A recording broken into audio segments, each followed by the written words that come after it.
Poste de nuit, moi, c'est un des plus plaisants.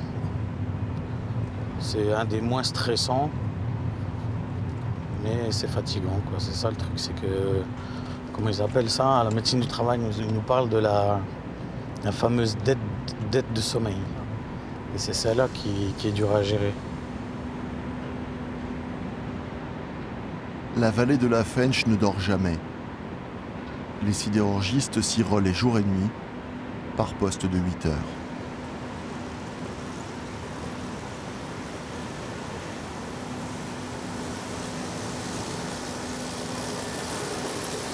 Ah, le tracteur! Ouais. Après une nuit entière à veiller sur ses machines, Lionel Kowalski retrouve sa famille. Enfant de l'acier, il jouait au foot à la lumière des hauts fourneaux. Depuis 10 ans, il travaille comme mécanicien de maintenance au train à chaud de Florange. Tu passes 8 heures par jour pendant 6 jours avec les mecs que tu bosses, c'est limite autant de temps que tu passes avec ta famille, hein, si tu calcules. Moi, je dis pas que c'est pas tous les jours rose, mais franchement, c'est vrai que c'est une petite famille. C'est une petite famille, ouais, ouais. Surtout la maintenance chez nous.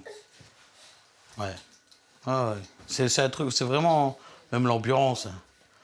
Ouais, comme ils disaient les vieux, on est mal payé, mais qu'est-ce qu'on rigole, quoi.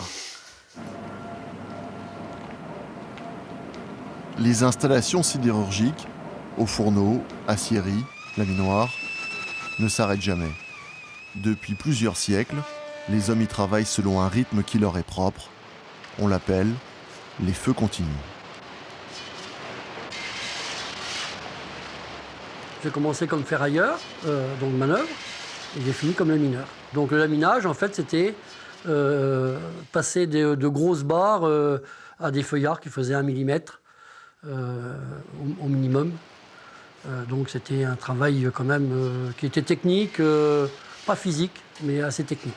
Jour et nuit, on feu continu parce qu'on n'arrête pas une aciérie, on n'arrête pas un laminoir, on n'arrête pas un train feuillard. Oui, c'était comme les feux continus quand même, mais en trois... Comme Massimo le lamineur, aujourd'hui ces sidérurgistes sont tous retraités. Ils ont passé 40 ans de leur vie à l'usine, 7 jours de travail d'affilée, matin, après-midi, nuit, pour 2 jours de repos. Ah ben, il fallait que tout le monde accepte. Hein. Pour une famille, c'est difficile. Hein, pour un enfant, ne pas voir son père à Noël ou à Nouvel An pendant des années, ben, c'est un peu compliqué. Il faut que la famille accepte. Hein. Ça, c'est pas simple non plus. Hein. Nous, on partait le dimanche. Moi, je voyais les autres gens qui n'étaient pas feu continu, qui allaient se promener ou qui allaient voyager. Et moi, j'allais au travail. Alors, ça faisait un peu un pincement au cœur. Hein. Mais il fallait. C'était à prendre ou à laisser, comme on dit, à ce moment-là. Les continus, c'est dur, c'est sûr. Mais après, oui, moi, je préférais 6-2-2-10, oui. Déjà, la vie de famille, le samedi et dimanche. Je pouvais aller au foot et des fois, je repartais au boulot ou alors je rentrais à la maison. J'ai eu cette chance-là. Pour gagner un peu plus d'argent, des fois, on doublait les postes. Hein, on faisait 16 heures, ça nous arrivait régulièrement. Donc, ça veut dire que on était... En fait, ma vraie famille, c'était quasiment mes copains de boulot. Quasiment. C'était important, les copains de boulot, c'était important. Ma famille savait que c'était notre gagne-pain. C'est ce qui faisait vivre la famille, donc ils l'acceptaient. Mais je pense qu'ils en souffraient, ils ne le disaient pas. Je voyais bien qu'ils en souffraient quand même. Hein.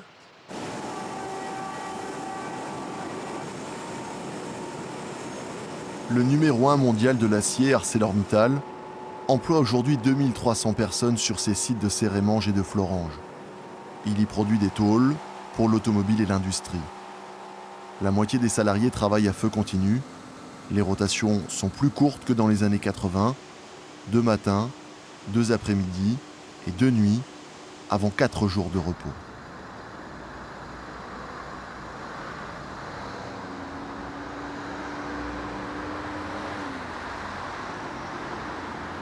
Aujourd'hui, j'ai rien fait.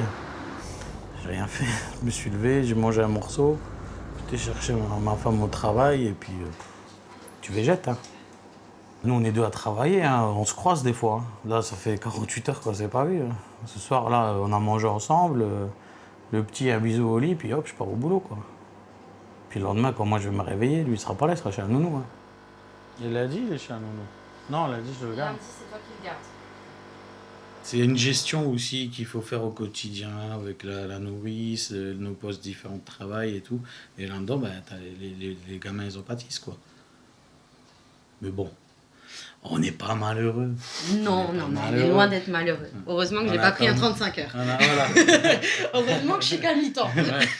Voilà. La vie sociale, c'est sûr que elle est compliquée à gérer aussi. Hein. T'as les amis, tu peux pas en fait prévoir un truc de dernière minute. Ouais, qu'est-ce que tu fais ce soir? Ben, tu viens manger à la maison? Ben non, je travaille. Ou bien, ouais, peut-être tu réponds jamais au téléphone. Ben ouais, mais j'étais d'après-midi, quoi. C'est sûr, hein. Bon, voilà. T'as fait la sieste? Il s'était coincé à la jambe. Ah. Oh, t'as fait la sieste? Le travail à feu continu perturbe la vie au quotidien. Et pas seulement celle du sidérurgiste. J'ai peur pour les trajets. Parce que, bon, si je me dis si pique du nez, bah, je suis pas à côté. Je peux pas reprendre le volant en urgence. Il y a personne qui me préviendra tout de suite. Et ça, c'est ma hantise. C'est que s'il pique du nez, ah bah, même s'il y a quoi, il y a 3 km, même pas. On sait jamais ce qui peut se passer. Hein. 100 mètres, ça suffit pour faire un accident. Avant, j'habitais à 30 km. C'est vrai que le retour, c'était tordu. Hein. Des fois, tu ouvrais la fenêtre. Hein. Tu ouvrais la fenêtre, de temps en temps, tu passais un coup la tête par la fenêtre pour ouvrir un peu les yeux. Les conséquences sur la santé du travail posté, le docteur Schaff, neurologue au Centre hospitalier régional universitaire de Nancy, leur a consacré plusieurs études. Et ses conclusions sont sans appel.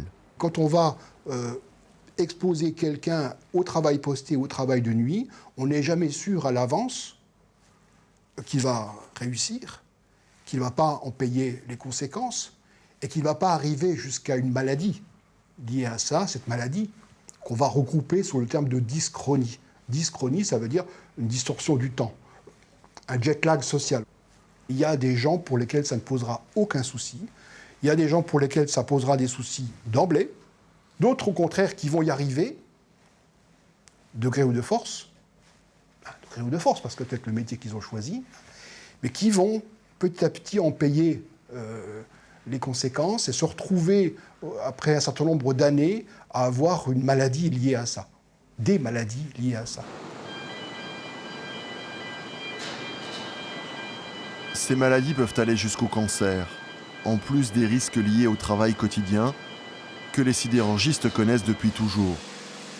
Travailler l'acier signifie s'exposer à la chaleur, au gaz, aux poussières, au milieu d'installations industrielles qu'il ne sera jamais possible de sécuriser complètement. J'ai vu des mains coupées, j'ai vu des doigts coupés. On n'en parle pas beaucoup des accidents de travail. Vous savez, tous les jours, il y a des gens qui se font blesser au travail, qui se font tuer au travail, hein, tous les jours. Et chez nous, c'était aussi le cas. Vous savez, aujourd'hui, on voit l'amiante, par exemple. Combien de sidérurgistes à la scierie, même dans les laminoirs, aux fourneaux, des gens qui aujourd'hui se découvrent atteints du cancer de la plèvre, du poumon, etc. C'était notre quotidien, ça, c'est notre quotidien. On n'avait pas le choix de toute manière, il fallait travailler, donc on n'avait pas le choix, il fallait le faire. Tu gardes la maison? Ouais, non, tu veux pas? Tu veux que je te laisse dormir? Sale bête, va. Contrairement à la plupart de ses aînés, Lionel Kowalski a choisi le métier de sidérurgiste et il accepte le travail à feu continu, mieux payé. Un bisou. Un bisou. Mais il sait qu'à ce rythme infernal, il peut développer des pathologies graves. C'est dans un coin de sa tête, chaque fois qu'il quitte sa famille. Allez, bisous. Bonne nuit. Ses anciens collègues lui ont assez souvent répété 40 ans de travail posté, c'est 10 ans d'espérance de vie en moins.